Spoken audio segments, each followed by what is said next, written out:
You're listening to the Champions Rugby Show with me, Martin Hindley. We're heading stateside now to speak to a man who helped Bath Rugby to the greatest moment in their history. The referee checks his watch. Bath are the European champions.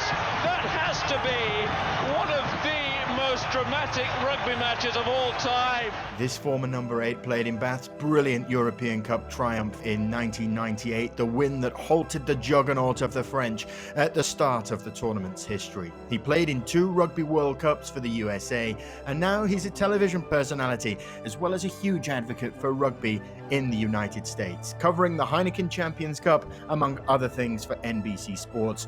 Joining me today, an absolute pleasure to say, is Dan Lyle. Dan, how are you getting on without any live sport right now? It must be very frustrating for you. Yeah, I am completely desperate.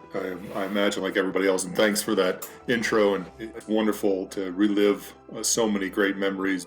You have so many irons in the rugby fire, and you have had ever since your career ended. Really, have you really had the chance to go back and to appreciate the things that you achieved in your playing career? Yeah, well, I suppose I'm very, very lucky. My wife is from Bath, so I have connections there now forever. You know, with our family and aunties and uncles and cousins and grannies and everybody in between. So my 3 sons are dual nationality, and I guess my job is to make sure that when they turn 18 or 21, when they're of age to jump out into the world, that if they so blessed to play and have the talent to play, that England isn't the easy choice. Maybe that the USA is also competing. So I've got about a decade before that happens. Well, let's take you back to the start of your rugby career now. You were a bit of a latecomer to the sport, weren't you? I mean, can you explain how it came about and how your career was really jolted into action? Yeah, I suppose I was like most Americans, where I grew up playing every sport under the sun, and soccer and basketball were my 2 biggest sports that I played till I was 18. And I actually came late to American football from an American perspective, kind of in high school. But I was, larger than most, taller than most, and so football kind of became an easier sport for me. And I went on to play at university, and then kept growing, kept developing at university, and had an opportunity to play in the NFL out of college, and had some trials with the Washington Redskins. And when I did not make the team out of college, I had a first cousin playing rugby for the Washington Rugby Club in Washington, D.C.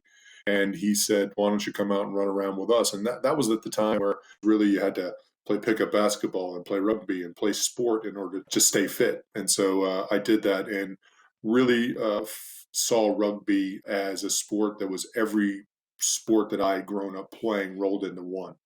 What was the reception like when you came to join Bath? I read an article not too long ago with Jeremy Guscott having said, it changed a few preconceived ideas that America and rugby didn't quite go together. Did it cause a stir? And what was the reaction of people in Bath when you first pulled on the jersey?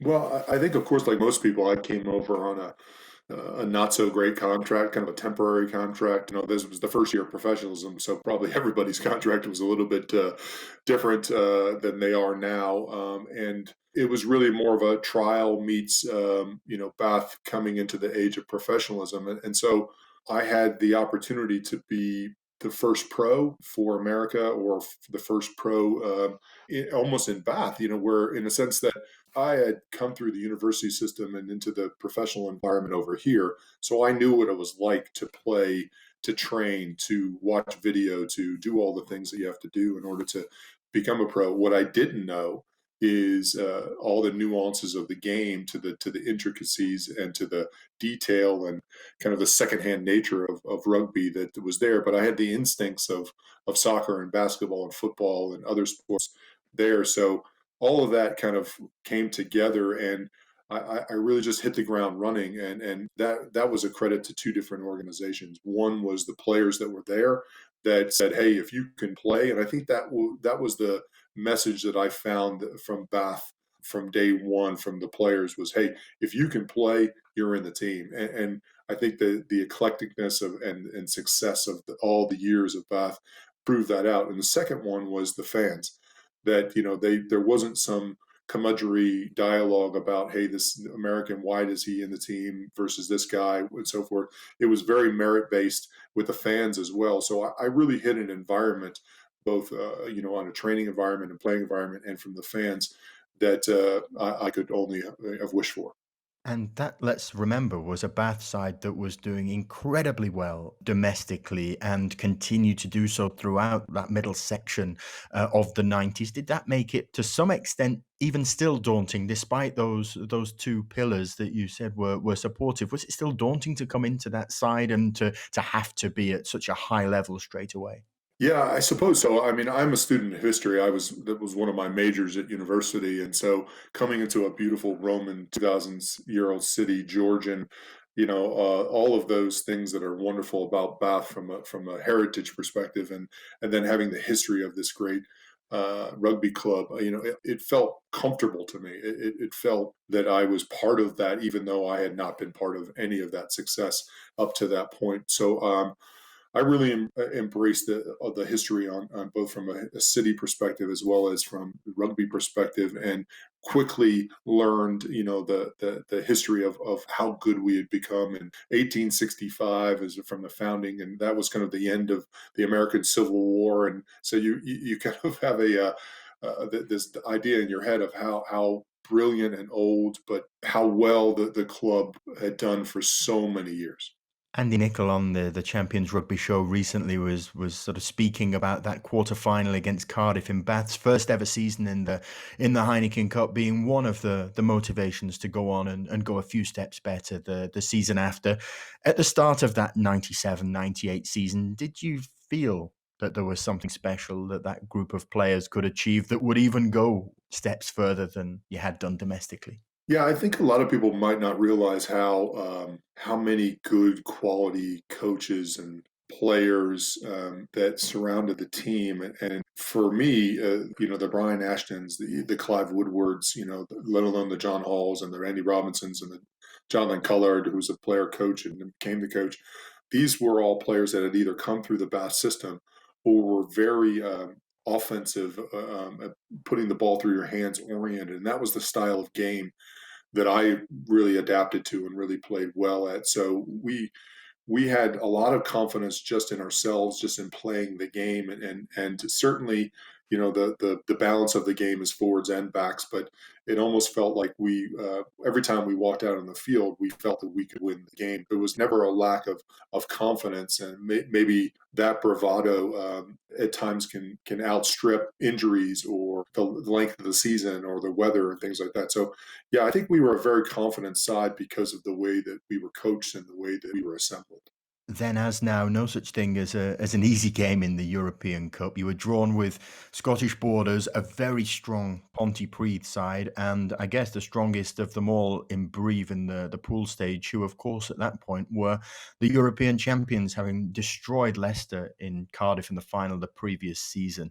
Was there a sense of momentum as you built through the tournament and worked towards that quarterfinal match against Cardiff? Yeah, I think that you reflect on what those games meant at the time, and I think that they all felt a step ahead of the Premiership. And we had only played, I'd only played the season before, so and then that season, so having 20, 30 games in my bag, from a Bath perspective in the Premiership, but you could naturally feel that the Heineken Cup for the team, for the fans. I think there was a sense of probably destiny for Bath itself, and that it had been considered one of the best teams in the world, let alone Europe, and so it took on a special meaning when we got to play in the Heineken Cup, and those games just had that much more value. In the training a week as you walked around town, just a lot of feel good vibes that led to a better momentum each week. So Brive played Toulouse in one of the semi-finals, and you get to play Po at the Rec. Tell us what a boost it was to you and to that group of players to be in front of those fans in a place that very quickly became incredibly close to your heart. As I said, it never felt like we were going to lose a game. Certainly, having Poe at home and the rec, it's hard to really tell people what a comfortable feeling feels like when you're competing against the best, right? But the confidence that I think we had in each other, and the comfort level that we had at playing at the rec, we never felt like we were going to lose that game. It was about a matter of how we were going to perform, and one eye on being able to play either Brive or Toulouse the next in the final, but knowing how far we had come and kind of that destiny dialogue that was kind of intertwined in our season. It was I think 20-14 might have been the score of that game. So it wasn't like we, it was there for Poe, of course, but it just felt like we were always going to, get to the final. Before the final, the team flew out to, I think it was Saint-Emilion, to prepare 2 or 3 days in advance. How important was that preparation time in getting you mentally right for a final, which I suppose was something like an away game in Bordeaux? Well, I think that progression through the season and through the playoffs, and certainly we weren't waiting all spring to do that as they do now, which I think probably is, maybe it's harder, maybe it's not, but from a sense that we had this end of January date and it was coming, so we could prepare for it. But it certainly felt as that was a full international. You did all of the things that you do when you play an international. All the preparation, you cloister together. You go through all the walkthroughs, the preps. You have those great moments and those awkward moments when you're away. And look, the setting in Bordeaux, Saint-Emilion, the fans, the press, the first British team, all of those things just made it feel not just special for ourselves and for the fans, but as a full international. I think I can say this safely to a former number eight, but you always seem to hear about star-studded backlines and maybe less about the people doing the hard work in the pack. How pleasing was it for you not only to have won the European Cup in the manner that you did and in such a dramatic fashion, but with all of the forwards playing such a significant contribution? And what was the key to that?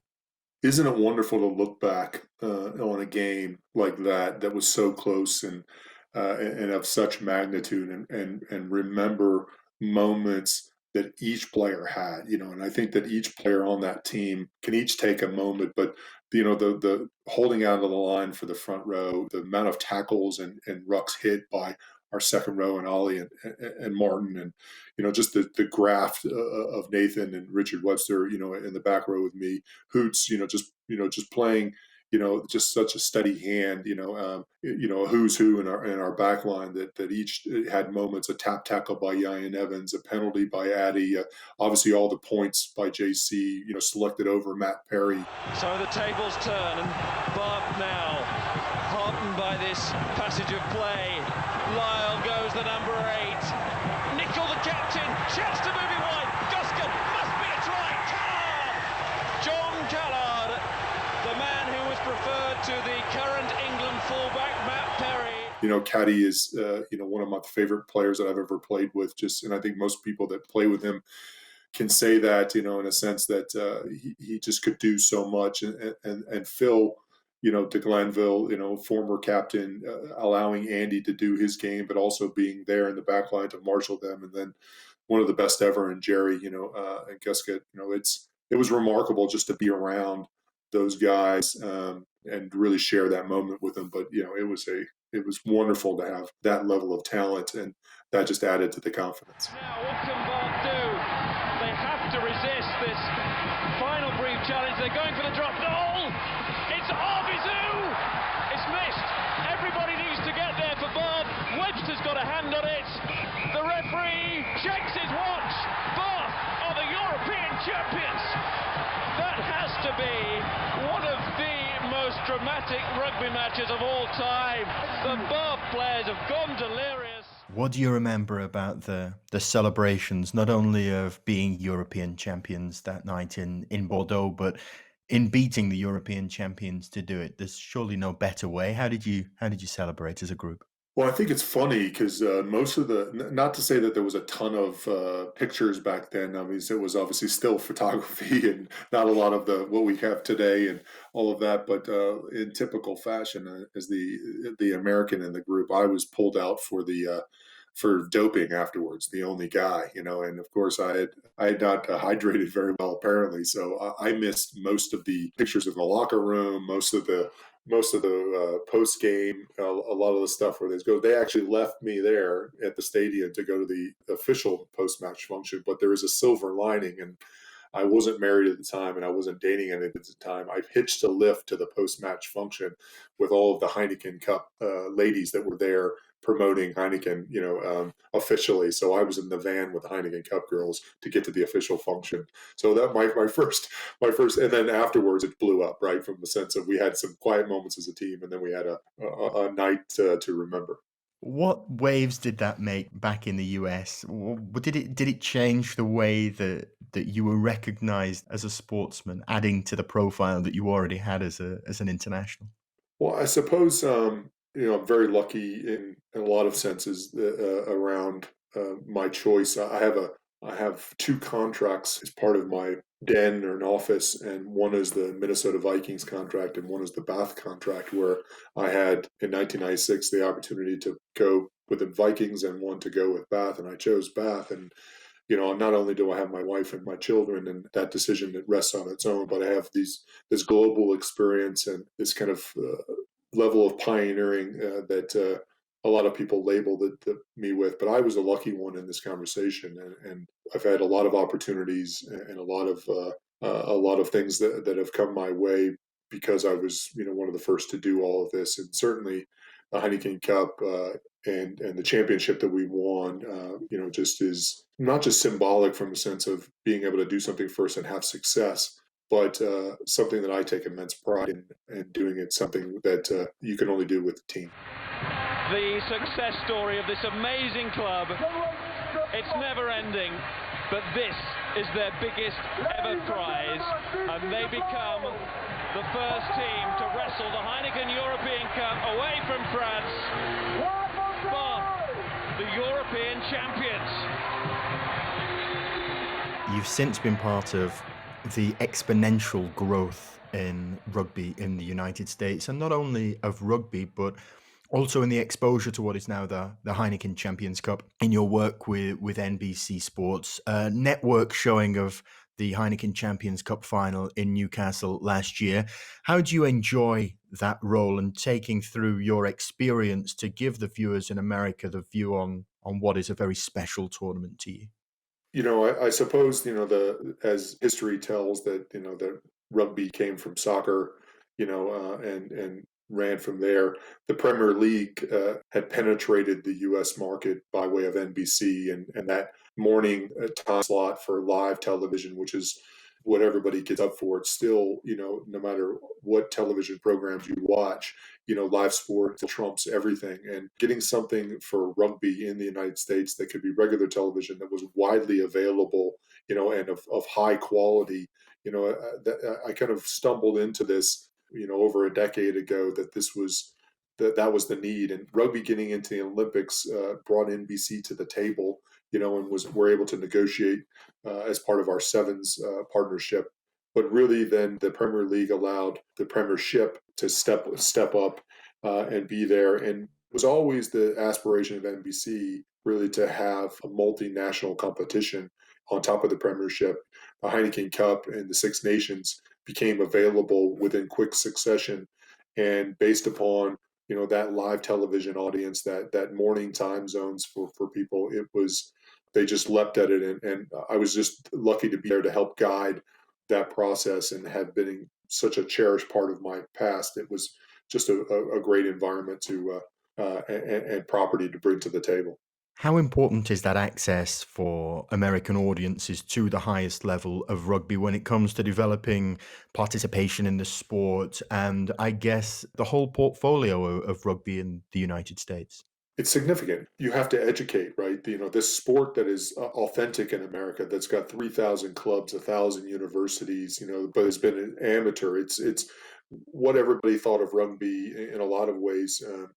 pre-professionalism or maybe a decade before that. And that's what rugby looks like in America. It's played in every metropolitan area, but it's not exposed. So decision makers, moms and dads and athletic directors and parks and recs departments and people that allow access to sport, it was never there. You had to literally take your child to a bar to watch rugby. So getting rugby on mainstream, not just on mainstream television, but in front of huge audiences on one of the main broadcasters in NBC Sports was a game changer for the sport. It still needs to be complemented by the right grassroots strategies, the right, national team high performance strategies, and a good professional league, which is emerging here in America. Those are all the underpinnings. But without that regular content strategy, and you can see high quality, the best of the best, almost appointment television, where you can say to that mom, "Hey, rugby is on Saturday and Sunday mornings and Friday afternoons at this time, on these channels. Go and watch it, and you'll actually fall in love with it." You're chasing your tail, without having that little exposure. In 2016 and 2017, Chris Wiles joined you on the Roll of Honor as an American to have lifted the trophy when he did so with Saracens in Lyon and in Edinburgh. How important is it also, I guess, to have regular role models as well for those players who are just dipping their toes into the game or just wondering why they really should be interested? Well, I think Chris is a wonderful ambassador for the game, and is doing some great things post playing as well. And it's always funny because when Chris would come on and we would broadcast from NBC headquarters in Stamford, Connecticut. Chris was born in Stamford, Connecticut, so it was the go-to line for all of us broadcasters at the time. It was like Chris Wiles from Stamford, Connecticut. As we come, it was a very funny, very American, obviously, in that regard. But the exposure of Americans playing at the top of their game, Titi Lemasatelli, Joe Tefate, the current models, Bryce Campbell and London Irish, others that have penetrated that. Obviously Blaine Scully just retiring, having been at Leicester and Cardiff. It shows, it's a proof point for the game that they can earn those contracts, B, play well and excel. And those things are also, part and parcel to, if you didn't have the exposure, if you didn't have the content on television, you wouldn't be able to see those people, and you wouldn't be able to, really create that next generation. And you need the best of the best playing at the highest level that you can, and that is in Europe and to a certain degree in the Southern Hemisphere. And it also, you need a great domestic league, for things to be successful. So we're now at that place. It's taken the better part of 2 decades to get there. Now it's about underpinning those things, enforcing them, and getting just more, Chris is, out there. We're really enjoying using this period to look back at such nostalgic moments as that success that you had in the 3rd Heineken Cup and the final in Bordeaux. I guess that everything else that you achieved, the things that you're working on now, what would you want to be your rugby legacy? Yeah, I think the legacy for me is, I had a choice to play on for a couple of years. I had a choice to probably become a coach, get on the technical side and things like that. I couldn't imagine coaching people like myself, so the administrative side of things, I was one of the original members of the Players Association and worked, 5 or 6 years within that organization. And I really just found that the administrative side of things, the development side of things, I already knew the value of a tackle. It was really about establishing what the value of a ticket was, what the other side of the coin looked like. We have all these natural resources in America for sports and athletes and facilities and corporates and broadcasts. It was really trying to unlock the American market. So as this is a never-ending story, there's never a finish line in sport. But what I get up every day to do is to really advance the game here in the United States and really get some traction so that it becomes very sustainable, and it's returning for itself. It's also returning for the rest of the world. This is a market, going back to soccer, that returns a significant amount of money and perspective back to the rest of the world. So unlocking the game here and making America a bigger part of the global game is it's not an easy task, but it's a satisfying one. Well, we're looking forward to seeing how you manage to progress everything on the far side of the pond, Dan. Congratulations on what you achieved in the Heineken Cup on the field, and we're looking forward to hearing plenty more of it as you look at the Heineken Champions Cup in your position with NBC Sports. But thank you so much for sharing your recollections and your time, and the very best to you for the ongoing projects. Thanks a lot for wonderful memories.